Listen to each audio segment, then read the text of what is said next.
Hi everyone, welcome back to Be Rich. It's me, Vinod.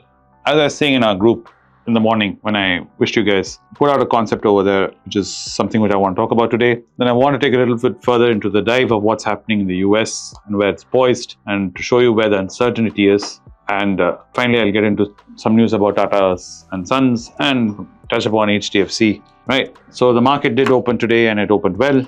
It was in the positives. And as I shared with the information before, yesterday the FIIs really didn't participate in the market. So that was one of the reasons why DIIs were buying very heavily, while the FIIs were not really selling very heavily. And this trend might continue for this month because the simple reason FIIs are getting into the holiday mood as Christmas and New Year's is coming closer, and they will probably also wait and watch to see what happens as soon as Trump gets into office. So all that may create a pause for them, which DIIs are taking as an opportunity and they're buying. But even though they're buying, there's still a lot of opportunities in the market.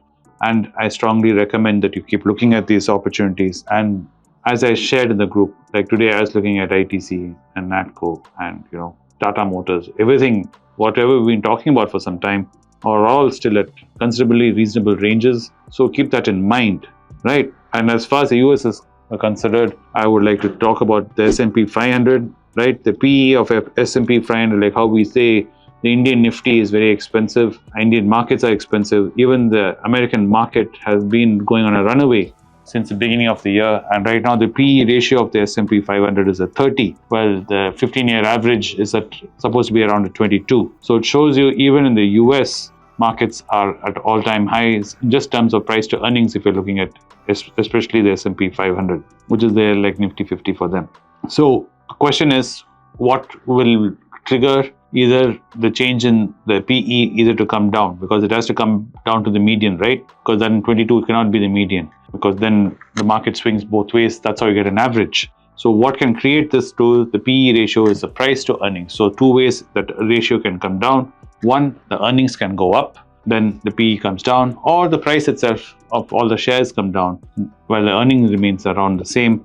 That way, the market PE comes to the median. So if the price comes down, we'll say the market is correcting. If the earnings goes up, that means the US economy is doing very well. So, right, all this news about Trump and his policies and what we're talking about, his tariffs and all that, is more to do in the political arena, not something we should really worry about. Where we as investors and participants of value investing should keep our eye on is, I would say, is on data such as the US inflation, what the Fed is doing, and also, of course, the jobless claims. The jobless claims in the US comes on a weekly basis, right? That kind of gives you an idea on how their economy is doing. Another thing you should keep in mind as far as the PE ratio is considered is the Magnificent Seven. Those companies, the bulk of the S&P 500 is the Magnificent Seven. If you remove the Magnificent Seven from the S&P 500, then the PE ratio drops well below 20 as of May. Looking at an article historically, I'm sure you can Google it and find out what the current data is. So keep this in mind. So when we're talking about how expensive American stock market is, because there's news going around saying there's irrational exuberance in the US, the market is going up, and with Trump coming, the recession is going to come back. I want you to allay those fears and keep it in check, because a lot of that is noise and a lot of that is clickbaiting. Because like I was saying, what you should keep an eye on is the US inflation data and what the Fed is doing and what the jobless claims is, which is a weekly report which comes in the US. Those are the things even the Fed looks at before it decides to do anything in its interest rates. And interest rates is what will decide where the American economy is going. As of now, the American economy is doing very well and is doing very strongly. They have avoided a recession. They've done the soft landing, which they thought was going to be impossible. So we have to wait and watch. So don't get caught into this news cycle about Donald Trump, about the tariffs and all this. As value investors, as we see, we're investing for 10 years, 15 years in the market. By the time we look at the time frames, someone like Donald Trump will be long gone. So the implications of this you should keep in mind when you see these things. And the reason why I'm saying is we tend to overthink our stock investments. We get away from the goal, what we have set, and we get carried away with falling in love with these shares and falling in love with companies and buying these things as something as a trophy. And that's not why we got into investing. The reason why we got into investing is to create wealth and to secure our freedom and secure ourselves financially. And that is something which I want you to keep in mind. If you spend too much time analyzing, you will not have any time to invest. So like Anand has said this multiple times, we have a list of stocks in our hand, list of companies which we have done the research for, and we stay within that list and we stay tight on that. Where we can be loose is what we decide to buy in that list. So take your freedom and play with that list and stay there, and don't go around investigating too much and moving out of that list. The only reason we need to relook at that list is if something in that list, the company, some fundamental thing has changed in that. Either the price to earnings has changed, or some news on the company has changed, then we have to relook. Other than that, as long as the price to earnings is good, is still of value, keep it on our list and you can play around with that. But don't spend too much time following all this noise which is there in the market and getting swayed by things which are happening. Because when the initial excitement as a new investor, we enter with a certain amount of excitement, and there's a momentum which comes with that, wanting to get things done. Like how it is when we join the gym the first day or get on a diet the first time. So we want to build on that momentum and we want to keep ourselves going as an investor. So that's why I keep saying, and Anand keeps saying, keep investing in Tiffin coffee ranges on a daily basis, so that forms into a habit of putting one brick away, one bit away, and you keep building. We're not trying to buy 1,000 shares or 500 shares or 200 shares or even 100 or 50 or 10. We're just trying to buy one or two and keep ticking away and keep picking at it. And that's how we're going to start building and amassing the kind of money and wealth we're looking at. We are not here because we are very small investors, and the kind of money we have is also very small and finite.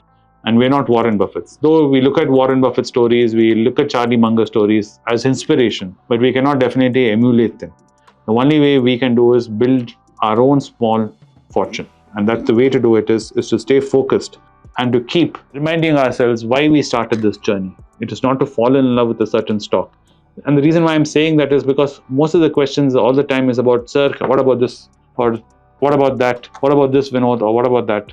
That is all noise. And you're getting distracted. So that is why I wanted to do this video today and talk about how important it is to filter the noise and to stay focused on what we're trying to do here. Other than that, what else in news is of interest to us should be what Chandrasekhar has come out and urged the CEOs of the Tata Group. He has come out, he's the chairman of Tata and Sons, and he's told aggressively to focus on growth and earnings despite what is happening globally and domestically in India, across the world, in Europe and US. He's asked the group CEOs to focus on growth and to be keeping aggressively pushing growth. And that is of great interest to us as investors, because when the company being run is being told to focus on growth and focus on earnings, we as investors can say, yes, that is something important. Yes, there is a lot of controversy on how growth and earnings can be improved. One is through cost cutting, the other is through improving and increasing sales. Both of that give us earnings. So I don't want to get into the nitty-gritty of that, how earnings are being generated.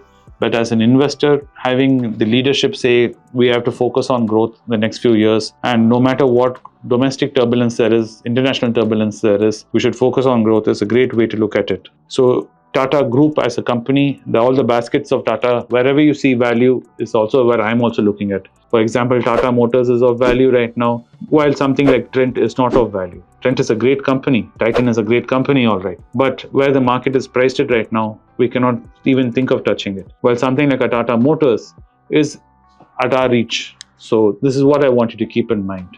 So though Tata Motors may be where it is, the way the company leadership is focusing and Tata Sons leadership is focusing, it will turn around. It may take time, but we are in it for the long haul, and I wanted to focus on that.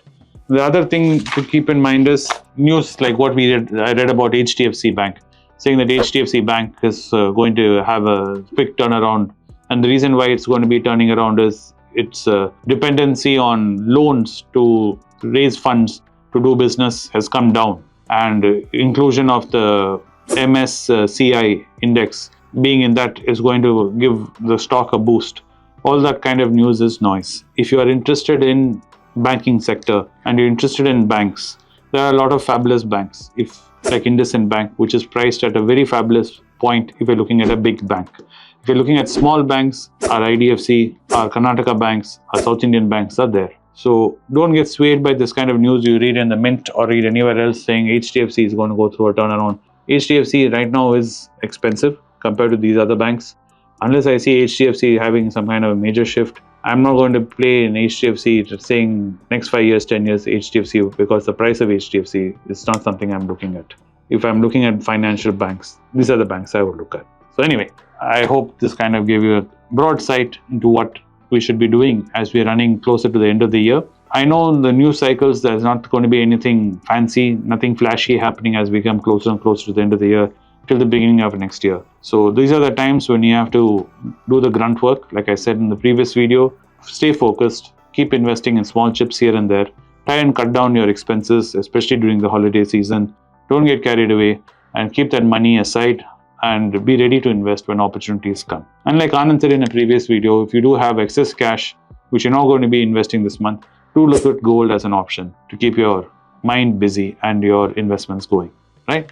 Thanks for watching the video as always. I'll see you again tomorrow with another video. Hopefully I'll try and drag Anand into that, where he has some interesting information on Map India and why as investors we should be careful of companies like that. That I'll try and talk to you guys tomorrow.